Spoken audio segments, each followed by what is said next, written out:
The most striking truth about need escalation is that the more invested you become in a relationship, the less likely you are to realize that your basic requirements for happiness have been replaced by a desperate hunger for survival. We generally assume that intimacy brings a sense of security, but in high-pressure dynamics, your emotional needs don't increase because you are needy. They increase because they are being systematically starved to increase their value.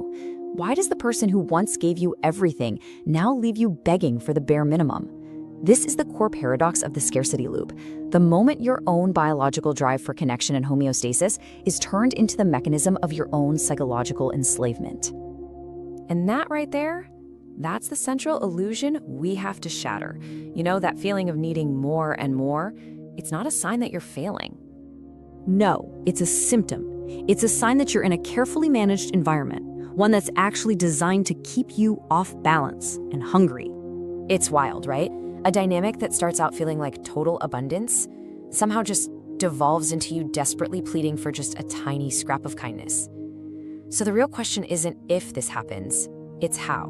And it all comes down to this really powerful, invisible framework, one where your own brain gets kind of nudged into misreading this manufactured starvation as some kind of personal, emotional failing. All right, so let's get into it. Here's our game plan for today. We're going to start with the architecture of control, then walk through the scarcity loop in action. After that, we'll dive into the biology of why we get hooked, how to reclaim your own sovereignty, and we'll wrap up with a final, crucial reframe. Okay, first up, the architecture of control. Now, it's really important to get this. What we're talking about here isn't just some random emotional roller coaster or, a simple case of growing apart. No. This is a predictable system. It has distinct, observable parts that all work together to create a very specific outcome.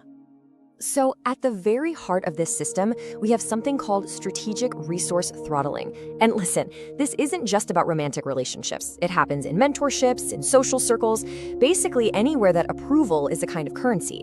The goal is pretty simple. Keep you hungry. Make sure your emotional tank is never quite full, so you're always seeking a refill from that one single controlled source. Now, this whole throttling system is held up by some really powerful psychological traps. The first one, the investment trap. It's basically the sunk cost fallacy on steroids. You start thinking, man, I've put in so much time, so much of myself into this, I can't just quit now. I've got to keep going to get my reward. See how that works? Our natural instinct to not waste our efforts becomes one of the bars in our own cage. And that investment trap, it creates the absolute perfect conditions for something called cognitive tunneling. Because you're so laser focused on getting back what you've put in, your vision just narrows. It becomes almost physically impossible to see the big picture. The consistent disrespect, all the broken promises. All that matters is that immediate, desperate need for that one tiny micro reward that proves your whole investment wasn't a total loss. And that is how this system works. It systematically transforms a strong, sovereign individual into what you might call a psychological beggar, someone who's just hyper-focused on securing whatever the controller wants next. This slide just lays it out so perfectly. On the left, you've got active, mutual relationship building. That's what a healthy connection is supposed to look like. But over on the right, you see the reality of this system, passive pursuit. You're not staying for love anymore or for growth. You're doing 100% of the work just to stop the pain of them pulling away. You're not building something beautiful. You're just trying to stop the bleeding. So now that we have those building blocks in place, let's look at how the system actually operates. This is the scarcity loop itself, a predictable three-phase cycle that's specifically designed to create and then, exploit dependency. It always starts with abundance, then it moves into this engineered drought, and it ends with a desperate search for water. Let's break down each one of these stages. All right, phase 1, the full tank. This is where the cycle begins. The controller literally floods you with attention, with affection, with validation. And it feels incredible, right? Most people feel so lucky, like they've finally found their perfect match. But here's the thing. This isn't just passion. It's calibration. It's setting an unbelievably high baseline of reward that your brain's dopamine system just latches onto. It creates a golden age that you will desperately try to get back to. And then phase 2 hits, the gradual throttle. Slowly, maybe so subtly you barely notice at first, the validation starts to disappear. The controller becomes distant, unpredictable, maybe more critical. This is all designed to trigger your natural separation anxiety. It creates this state of confusion and this low-grade panic.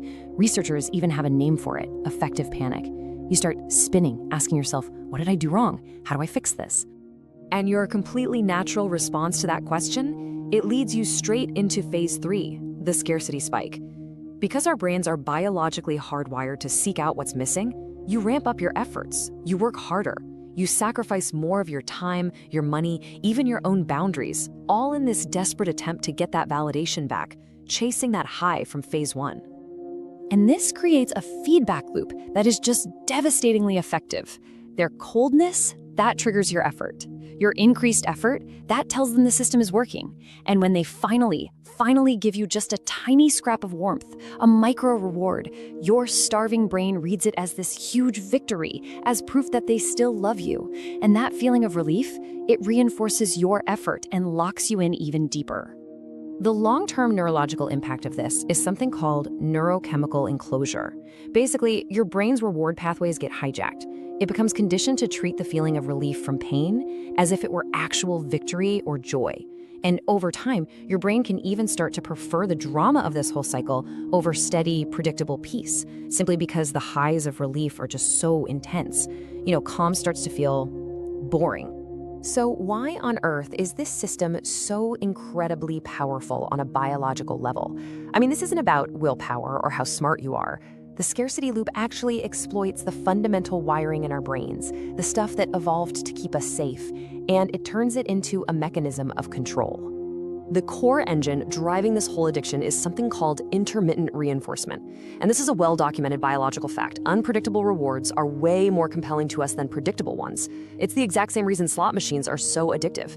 If a reward is rare and you have no idea when it's coming, your brain doesn't just want it, it obsesses over it. The rarity itself makes that reward seem way more valuable than it actually is. And this slide, wow, it just lays bare the conflicting motivations here. On one side, you've got the controller. Their goal, whether they know it or not, is to achieve a total resource monopoly over your entire emotional world. And on the other side, you have the target, and their vulnerability is that deep human need for relational security. This imbalance creates the ultimate power dynamic, which you could really describe as the dealer and the addict.